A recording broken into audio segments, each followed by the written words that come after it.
podcast Mami Beluga Investing. Halo semuanya, kembali lagi bersama saya Ratih di Mami Beluga Investing. Kali ini saya akan mengulas update dari PT Pelayaran Nelly Dwi Putri Tbk dengan kode saham NELY atau Nelly. Video hari ini juga imbas dari saya menganalisa TPMA. Ya, di video TPMA saya menyinggung mengenai Nelly, dan dari membandingkan dengan data di market summary Google, saya merasa lebih condong ke Nelly daripada TPMA waktu itu ya. Itu buat saya penasaran apa memang Nelly lebih bagus daripada TPMA. Jadinya saya tertarik untuk membahas Nelly, dan ini dia videonya. Link video ke TPMA saya cantumkan di bagian deskripsi ya, bagi yang mau tahu. Oke, kembali ke Nelly ya. Saya pernah menganalisa Nelly sebelumnya, dan video analisa saya tayang di bulan Januari 2021. Nelly saya bahas di seri saham 100 ribuan. Waktu itu saya menyimpulkan untuk membeli sedikit Nelly untuk dipegang dalam jangka panjang. Oke, untuk kali ini ya, setelah melihat angka-angkanya dan performance terbarunya, pendapat saya secara singkat tentang Nelly yaitu saya mau pegang saja dulu ya. Nggak jual, nggak nambah lagi. Oke, apa yang bikin saya berpendapat seperti itu? Ikuti terus analisa saya sampai akhir ya. Bagi yang belum tahu, saya mengkompilasi data dari laporan keuangan perusahaan, Yahoo Finance, dan sumber-sumber lainnya, lalu memposting hasil analisanya setiap seminggu atau 2 minggu sekali di channel ini. Kalau Anda tertarik dengan konten-konten semacam ini, silakan subscribe di channel ini. Oke, disclaimer ya, ini video amatir hasil riset pribadi untuk kepentingan pribadi, bukan rekomendasi jual atau beli saham. Full disclaimer bisa diakses di deskripsi. Baiklah, video saya kali ini saya buka dengan jujur-jujuran ya, buka-bukaan investasi Nelly saya. Oke, untuk yang mau tahu kinerja Nelly ya bisa langsung cek di chapter ya, karena timestampnya sudah saya tandai. Oke, sekarang bagi yang penasaran dengan investasi saya di Nelly, bisa ikuti pembahasan saya sekarang ya. Saya sempat beli sedikit ya, satu lot saham Nelly di bulan Desember 2020, yaitu waktu saya menyiapkan video analisa Nelly saya yang sebelumnya. Di grafik bagian atas, semilian Nelly saya plot sebagai garis merah vertikal putus-putus. Saya cuma beli satu lot ya, seperti saya bilang tadi, di harga Rp142. Jadi Rp14.000 per lotnya. Oke, di grafik bagian bawah, ya, oke, beli 142 ya, ya benar. Di grafik bagian bawah, pembeliannya saya plot sebagai blok merah negatif, sebagai penanda duit keluar. Ya, sahamnya masih saya pegang sampai sekarang, di mana setelah saya beli harganya naik turun drastis ya. Seperti roller coaster ya. Selama ini saya sudah kecipratan dividen 4 kali. Oke, di grafik di bagian atas saya plot sebagai garis hijau putus-putus yang artinya duit masuk ya. Oke, juga grafik bagian bawah sebagai blok berwarna hijau positif yang juga artinya duit masuk. Oke, dengan total nilai investasi sekitar Rp14.000, Rp14.200 ya, saya sudah menerima dividen sebesar Rp2.500 di tahun 2021 dan kemudian Rp1.000 di tahun 2022. Itu artinya dividen real saya, real yang dari harga beli ya, ada di 17,6% di tahun 2021 dan 7% di tahun 2022. Di samping itu, dari Rp14.200 tadi, harga saham Nelly saat ini ada di 288. Jadi nilai investasi saya jadi 28.800. Jadi pertumbuhan 102 ya, 82% ya on paper. Kenapa saya bilang on paper? Karena sahamnya masih saya pegang, jadi belum jadi cash untuk saya, belum real ya. Angkanya memang kecil sekali karena saya belinya cuma Rp14.200. Tapi untuk saya pikir ini lumayan untuk investor yang punya modal reguler sekitar 100.000 saja per bulan. Oke, tadi itu buka-bukaan saya tentang posisi saya di Nelly. Selanjutnya mari kita lihat struktur kepemilikan Nelly dulu ya. Oke, sebelum membahas struktur kepemilikannya, saya mau curhat dulu. Saat video ini saya bikin, laporan tahunannya setelah 2018 itu nggak bisa diakses. Laporan tahunan 2020 sempat tersedia dan saya download di bulan Juli 2021. Akan tetapi laporannya itu sudah nggak ada lagi di websitenya. Saya coba kirim email ke manajemennya Nelly tentang situasi ini. Semoga mereka merespon saya ya segera. Oke, sekarang struktur kepemilikannya berdasarkan laporan tahun 2020, struktur kepemilikan Nelly adalah seperti yang kita lihat di layar. 84%-an dari sahamnya dimiliki oleh Hasko Jaya Abadi PT. Sedangkan saham yang beredar di masyarakat adalah sekitar 15%-an. Nelly juga memiliki 3 anak perusahaan, yaitu PT Permata Barito Shipyard and Engineering, PT Nelly Energi, ya, Energi Lestarindo, dan yang ketiga adalah PT Pelayaran Hasko Hanli Global. Oke, selanjutnya sekarang mari kita lihat kinerja keuangan Nelly. Nah, untuk melihat kinerja perusahaan, di sini saya sarikan 4 lapis informasi dan akan saya bahas satu per satu. Yang pertama, yang paling penting buat saya adalah laba per lembar saham Nelly atau EPS atau Earnings Per Share. Di video saya yang terdahulu, data saya cukup pendek ya, yaitu antara 2015 sampai dengan 2019. Sekarang di video ini saya tambahkan dari tahun 2012 sampai dengan tahun 2022. Oke, sekarang kita lihat ya apa yang terjadi dengan EPS perusahaan Nelly sejak tahun 2012. Oke, tahun 2013 laba Nelly sempat jeblok kalau dibandingkan dengan tahun 2012 ya, tahun sebelumnya. Yang dari laporan tahunannya, hal ini disebabkan beberapa hal. Yang pertama adalah dampak dari melemahnya mata uang rupiah terhadap dolar Amerika Serikat. Berikutnya, hal yang kedua yang pengaruhi pelemahan EPS-nya adalah naiknya harga bahan bakar minyak. Laba Nelly terus menurun sampai tahun 2016, walau sempat naik sedikit di tahun 2015. Tahun 2016, laporan tahunan Nelly menyebutkan turunnya permintaan jasa angkut komoditas ya sebagai imbas surutnya situasi ekonomi global. Oke, sejak tahun 2016 labanya kemudian meningkat kembali. Oke, berikutnya di tahun 2020, laba Nelly sempat turun kembali setelah mengalami tren peningkatan di tahun-tahun sebelumnya. Dan penurunan ini sebagai dampak dari pandemi COVID-19. Walaupun turun, tapi turunnya tidak terlalu dalam ya, kita lihat di sini. Kemudian tahun 2021, sepertinya Nelly pulih kembali ke level tahun 2019. Sayangnya saat video ini saya buat, seperti yang saya curhat tadi, laporan tahunan 2021-nya tidak tersedia di website Nelly. Jadi saya kurang tahu detailnya dari peningkatan ini ya, dari mana datangnya. Oke, untuk tahun 2022, saat ini tersedia data sampai dengan kuartal kedua. Dari proyeksi saya, kemungkinan laba Nelly akan meningkat lumayan tinggi di tahun ini kalau dibandingkan dengan tahun lalu, tahun 2021. Karena proyeksi, maka noktah terakhir saya plot sebagai noktah bolong ya.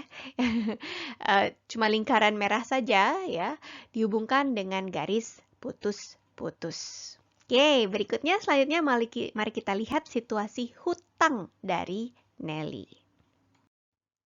Oke, di sini saya tambahkan informasi hutang Nelly sebagai blok berwarna ungu. Total hutang paling tinggi ada di tahun 2012 yang hampir mencapai 120 miliar rupiah. Terendah total hutangnya ada di tahun 2017 yaitu di sekitar 30 miliar rupiah. Dari tahun 2017 sampai dengan tahun 2022 total hutangnya sepertinya merangkak kembali ya. Ada apakah kira-kira? Oke, peningkatan hutang dari tahun 2019 ke tahun 2020 disebabkan oleh peningkatan pinjaman bank untuk pembelian kapal baru. Oke, bisa kita bilang ini growing pains ya. Dia menambah hutangnya tapi untuk ekspansi ya. Oke, pembelian kapal baru. Tahun 2021 total hutang turun sedikit ya sampai dengan kuartal kedua 2022, akan tetapi dia sepertinya naik kembali. Lapisan ketiga adalah hutang jangka pendek atau kadang disebut sebagai hutang lancar. Oke, hutang jangka pendek ini kritikal bagi saya karena ini adalah hutang yang perlu dilunasi dalam jangka waktu setahun atau kurang.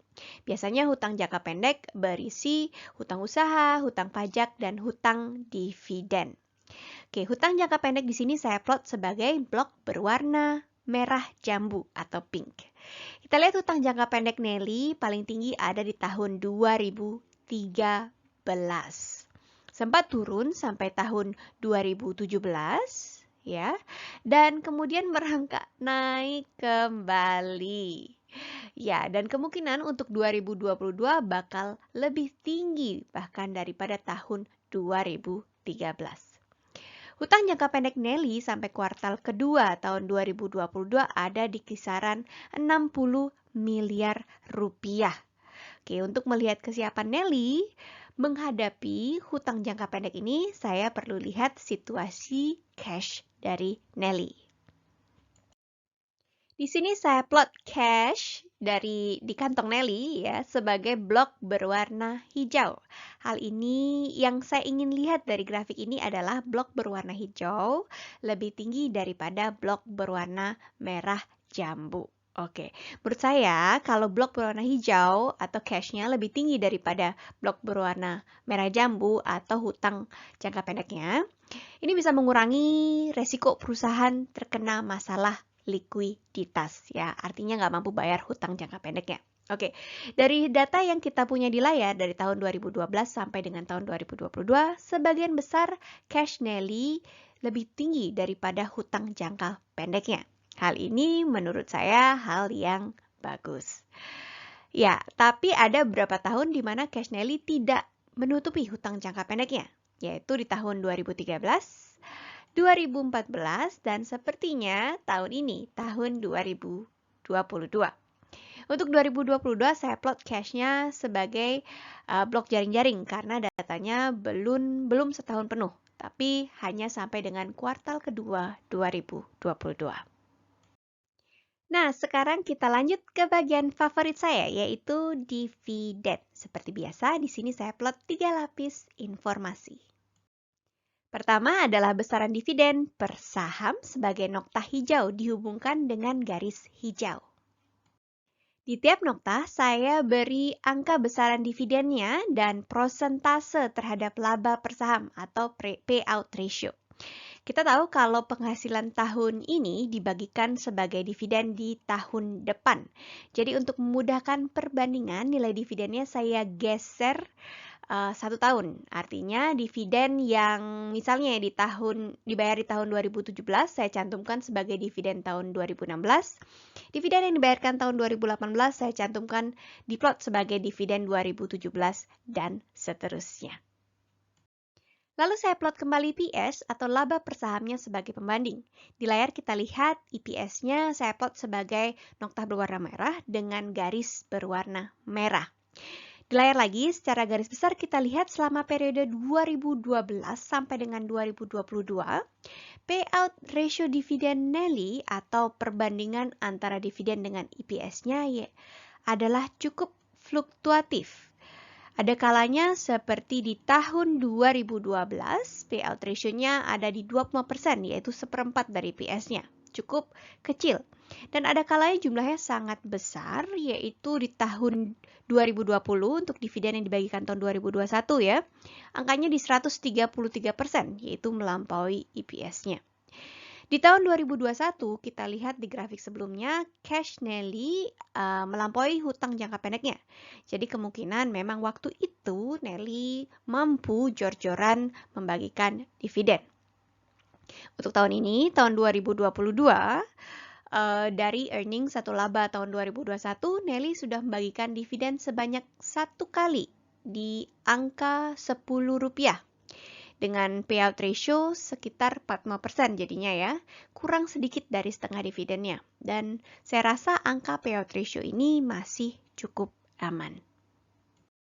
Oke, karena kita punya data sejak tahun 2013 ya, pembagian dividen sejak tahun 2013 dan juga data EPS sampai dengan kuartal kedua, jadi kita bisa plot prediksi dividen untuk Nelly yang dibagikan di tahun 2023. Kalau mengikuti tren tahun 2022 ya, kemungkinan dividennya tidak jauh-jauh dari angka Rp10. Karena saya proyeksi EPS-nya akan naik, jadi kemungkinan besar angkanya di belasan rupiah. Kalau payout ratio-nya dipertahankan mirip seperti tren-tren tahun sebelumnya, yaitu di bawah setengah, di bawah 50%. Bawah setengah dari EPS-nya. Oke. Dan berikutnya untuk jadwalnya, kalau mengikuti tren sejak tahun 2013, dividennya akan dibagikan di sekitar bulan Juni atau Juli 2023. Sekarang mari kita lihat dividennya dalam bentuk yield. Untuk yang belum familiar dengan dividen yield, angka yield ini didapat dari membandingkan angka dividen dengan harga saham. Dividen yield ini bisa dipakai sebagai patokan untuk membandingkan lebih menguntungkan mana taruh di saham kedua perusahaan ini atau di tempat lain, misalnya ORI atau saham perusahaan lainnya. Diplot di layar, tiap nokta-nokta menandakan yield rata-rata dalam setahunnya. Dan seperti yang kita tahu, harga saham dalam waktu setahun itu naik turun ya. Jadi tiap nokta itu saya buat ada garis vertikalnya atau error bar. Jadi kalau belinya pada waktu harga rendah ya, yieldnya bisa jadi lebih tinggi kan ya. Karena pembagiannya lebih rendah. Jadi di ujung atas error barnya. Dan sebaliknya, kalau belinya pas tinggi, yieldnya jadi lebih rendah. Oke, dari pembagian dividen terakhir, dividen yield Nelly cukup oke, tapi nggak terlalu menggiurkan, yaitu di angka 3,23 rupiah. Oke, di kisaran 3 ya, masih di bawah 3,5%. Oke, untuk tahu sebagai perbandingan kita bandingkan dengan ORI misalnya ya. ORI 22, obligasi retail Indonesia yang mulai dijual 26 September 2022 itu di angka 5,97%. Mendekati 6%. Perbandingan yield lainnya itu 3 saham bank favorit saya yang dividen yieldnya ada di kisaran 9,5%-an untuk BNGA, 7,05%-an untuk BJTM, dan 7,27%-an untuk BJBR. Jadi masih jauh ya, sedangkan Nelly ada di 3%-an. Oke, untuk yang tertarik dengan ketiga bank ini bisa lihat di video saya yang publish beberapa minggu yang lalu ya. Kalau untuk saham dengan sektor yang sama, TPMA, atau Transpower Marine Tbk, yieldnya ada di 3,27 untuk dividen yang dibayarkan tahun 2022. Itu dari laba tahun 2021. TPMA sempat saya bahas minggu lalu ya, dan di situ saya mendapat angka yield Nelly dari Google Market Summary di angka 5%-an. Jadi waktu itu kesimpulan saya adalah saya lebih condong ke Nelly karena dividen yieldnya lebih menggiurkan daripada TPMA. Tapi setelah saya hitung sendiri, ternyata yield Nelly tidak lebih tinggi daripada TPMA, masih di kisaran 3%-an. Ya bahkan dia lebih rendah daripada TPMA untuk garis rata-ratanya ya. Tergantung belinya di berapa ya untuk yang realnya. Oke. Jadi kalau dibandingkan ya sekarang semuanya nih ya, dibandingkan dengan ORI dan saham ketiga bank favorit saya dan TPMA, dividen yield Nelly memang masih oke di 3%-an ke atas, tapi tidak terlalu menggiurkan. Oke, untuk sekarang ini ya masih di 3%-an. Nah, berikutnya mari kita lanjut ke harga wajarnya. Oke, untuk pembahasan harga wajar, seperti biasa, saya kembali tumpuk beberapa lapis informasi. Pertama, harga sahamnya sejak pertengahan tahun 2012. Kedua, harga di PE ratio atau Price to Earning Ratio 10 sejak tahun 2013. PE ratio adalah Price to Earning Ratio atau harga dibandingkan dengan labanya.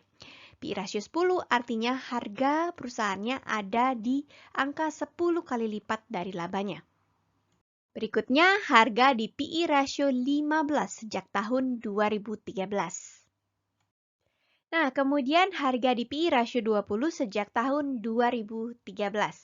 Sekarang mari kita lihat dulu.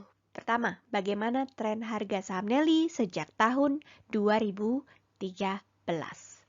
Kalau dibandingkan dengan PE rasionya. Periode pertama yaitu periode tahun 2013 sampai dengan 2014, harga saham Nelly ada di kisaran PE ratio 4 sampai dengan 5. Jadi jauh di bawah PE ratio 10-nya. Nah, tetapi periode berikutnya, harga sahamnya ada di kisaran PE ratio 10. Ini bukan karena harganya naik ya, tapi karena EPS-nya yang turun kalau dibandingkan dengan EPS di tahun 2013. Periode berikutnya lagi, yaitu dari awal tahun 2021 sampai dengan sekarang, harga saham Nelly itu naik ke puncak gunung. Tapi masih tidak terlalu jauh dari PE ratio 10-nya, karena EPS-nya juga meningkat pesat atau naik ke puncak gunung ya. Sekarang kita lanjut ke yang ditunggu-tunggu, nominal harga wajar dari Nelly menurut versi Mami Beluga Investing. Pertanggal 14 Oktober 2022 pada saat video ini disiapkan, harga Nelly ada di angka Rp288. Jadi satu lotnya di Rp28.000. Sedangkan harga nyaman saya yaitu harga di PE ratio 10-nya ada di Rp333. Jadi harga Nelly sekarang ini sedang oke. Nah, setelah saya membuat review ini, membandingkan harga, yield, dan kondisi perusahaan, dividen yield maksud saya, dan kondisi perusahaan, mungkin saya bisa pertimbangkan beli satu lot TPMA malah. Oke, kenapa ya saya berpikiran seperti itu? Jadi harga TPMA seperti yang saya bahas di video sebelumnya tidak sedang mahal dan dividen yieldnya sedikit lebih tinggi daripada Nelly. 0,4% ya, 0,04% rata-ratanya. Sedangkan Nelly itu yieldnya ada di 3,27 untuk TPMA dan Nelly ada di 3,23%-an untuk rata-ratanya. Ada catatan ya, pada saat membandingkan TPMA dengan Nelly, situasi keuangan kedua perusahaan secara global mungkin tidak jauh beda. Tapi lebihnya TPMA bunga pinjamannya itu lebih kecil daripada Nelly dalam persentase ya. Cuma sayangnya pinjamannya dalam bentuk US dollar. Jadi kondisi keuangan TPMA akan lebih terpengaruh pelemahan mata uang rupiah daripada Nelly. Karena Nelly pinjamannya lebih banyak dalam rupiah. Oke. Sekedar sharing ya, jumlah dana saya tiap bulan untuk belanja saham itu terbatas banget. Kisarannya yang stabil itu di 100 ribuan rupiah biasanya. Itu bunga dari money market fund saya. Jadi saya harus hati-hati sekali dalam memilih saham. Seperti ini ya, di angka 20-30 ribu rupiah itu mungkin masih oke. Karena saya bisa beli BCTM dan saya bisa beli sisa lagi 20 atau 30 rupiah lagi per bulannya. Oke, analisa seperti ini sangat membantu saya sejauh ini untuk lebih bijak dalam memilih saham tiap bulannya. Baiklah, sekarang kita sampai di akhir video saya. Kali ini kita simpulkan ya. Oke, secara global saya lumayan happy punya Nelly. Jadi sekarang ini saya masih pegang. Tapi untuk nama-nama lagi saya masih pikir-pikir karena dana saya memang sangat terbatas dan masih ada saham lain yang lebih menggiurkan. Bagusnya ya Nelly ini perusahaannya itu lumayan oke saat melewati krisis pandemi, tidak merugi dan kalaupun turunnya cuma sedikit, tidak terlalu dalam. Oke, dividennya oke di sekitar 3%-an tapi tidak terlalu menggiurkan atau mengesankan ya. Dari segi harga, sekarang harganya sedang oke. Kan tetapi posisi keuangannya bikin saya nggak terlalu optimistik, tapi juga nggak terlalu khawatir banget ya. Ada satu catatan ya, mau curhat dikit lagi, oke.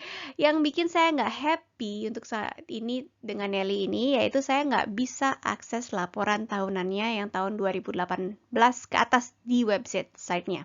Ya, pada saat saya mempersiapkan video ini. Ini hal yang benar-benar nggak bagus saya rasa untuk sebuah perusahaan terbuka. Walau laporan keuangannya, angka-angkanya bisa akses di IDX, tapi detail-detailnya itu misalnya ya kenapa EPS-nya naik, kenapa EPS-nya turun, ya dan komentar-komentar seperti itu ada di laporan tahunannya. Dan saya nggak tahu itu, nggak bisa menemukan informasi itu maksud saya, karena laporannya nggak bisa diakses.